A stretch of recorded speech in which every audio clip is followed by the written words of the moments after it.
mahadsanid ku soo dhawaada wararkaan idinka hayno bariga Afrika oo si toos ah idinka imanaya studio Kalsan TV uu ku leeyahay magaalada Nairobi warkan waxa idin la socodsiinaysaa anigoo ah Igla Saalax wararkaan idinka hayno bariga Afrika waxa kamid ah hogaamiyaha aqlabiyadda baarlamaanka ahna xildhibaan laga soo doorto countiga Garissa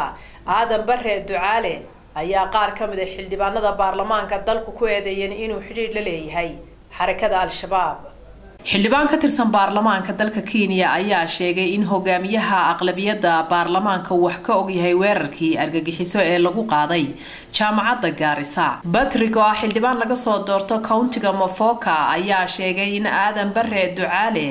wax laga weydiiyay xiriirka uu la leeyahay kooxda Al-Shabaab Patrick oo ka hadlay golaha baarlamaanka ayaa ku tilmaamay Ducaale argagixiso waxaanu madaxa Patrick oo ka hadlay golaha baarlamaanka ayaa ku tilmaamay Aadan Barre Ducaale argagixiso waxaanu madaxweynaha ka codsaday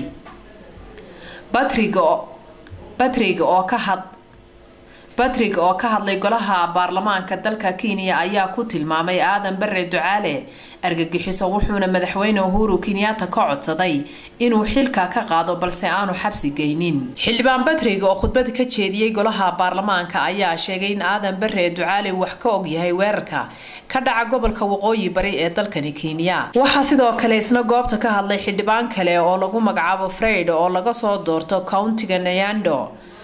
ayaa muddo 7 ah u qabtay Aadan Barre Ducaale inuu shaaca ka qaado magacyada argagixisada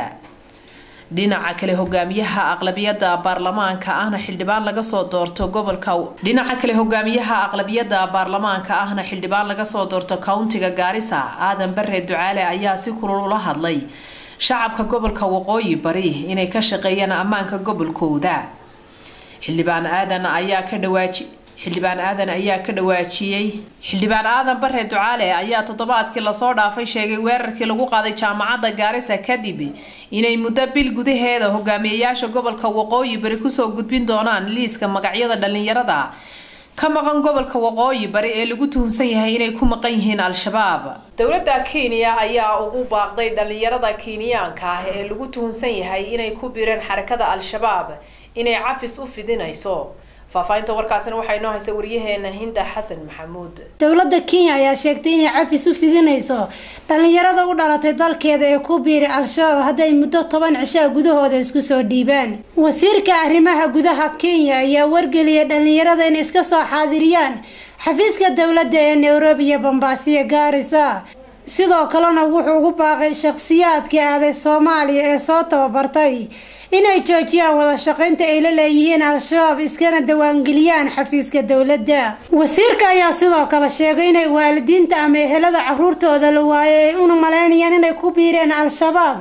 ama lagu dilay Soomaaliya inay wargeliyaan xafiisyada dawladda ay ku leedahay Garissa Mombasa iyo Nairobi wuxuuna ku hanjabay haddii aysan waalidiinta aysan wargelin inay carruurtooda ay maqan yihiin inay qaadanayaan mas'uuliyiinta ayna wax ka og yihiin inay qayb ka yihiin argagixisada tilaabadan ayaa kamid ah midii ugu dambeysay ee qaada dawladda Kenya ayna ku doonayso inay kaga hortagto Al-Shabaab kadib markay weeraro isdaba ay ka geysteen gudaha Kenya ciidamada ammaanka ee magaalada Nairobi ayaa gacanta ku dhigay muhaajiriin u dhashay dalka Ethiopia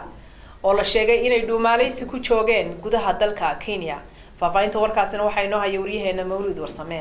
ciidamada ammaanka ayaa habeennimadii xalay xabsiga u taxaabay in ka badan 40 muwaadiniin oo u dhalatay wadanka Ethiopia kuwaas oo lagu qabtay howlgal ay sameeyeen ciidamada ammaanka ee dalkani Kenya howlgalkan ay sameeyeen ciidamada ammaanka ee dalkani Kenya ayaa waxay ka sameeyeen 2 guri oo ku yaala xaafadaha kala Kiambu iyo xaafada Islii Soomaalidu degto muhaajiriintan reer Ethiopia ayaa la xiray maadaama aysan haysan warqad oo ogolaanaysa inay joogaan dalkani Kenya booliska ayaa sheegay in raggan aysan wadan wax warqad oo cadeynaya inay ogolaansho ay ku joogaan dalkani Kenya sidoo kale isla markaana ay ku sii jeedaan dhanka wadanka Koonfur Afrika 24 kamid ah dadka la xiray ee u dhashay dalka Ethiopia ayaa lagu qabtay xaafada Islii Soomaalidu degto halka 16 kalena lagu qabtay xaafada Kiambu taliyaha booliska ee xaafada Islii ayaa warbaahinta u sheegay in muhaajiriintani sharci darrada ku jooga dalkani Kenya ay u sii jeedeen wadanka Koonfur Afrika si halkaas ay ugu sameystaan nolol dhaanta noloshii ku haysteen wadankooda hooyo Mawlid Warsame kulane Kalson TV magaalada Nairobi. waa tahay daawadayaal waxa intaasi nagaga eeg wararkii aan idinka haynay bariga Afrika oo idinka imanaya xarunta Kalson TV uu ku leeyahay magaalada Nairobi warkana waxa idin la socodsiinaysaa anigoo ah Igla Saalax haatana u diyaar garooba xubinta ciyaaraha warka Kalson TV iyo wariyaheena Mawlud Warsame kulane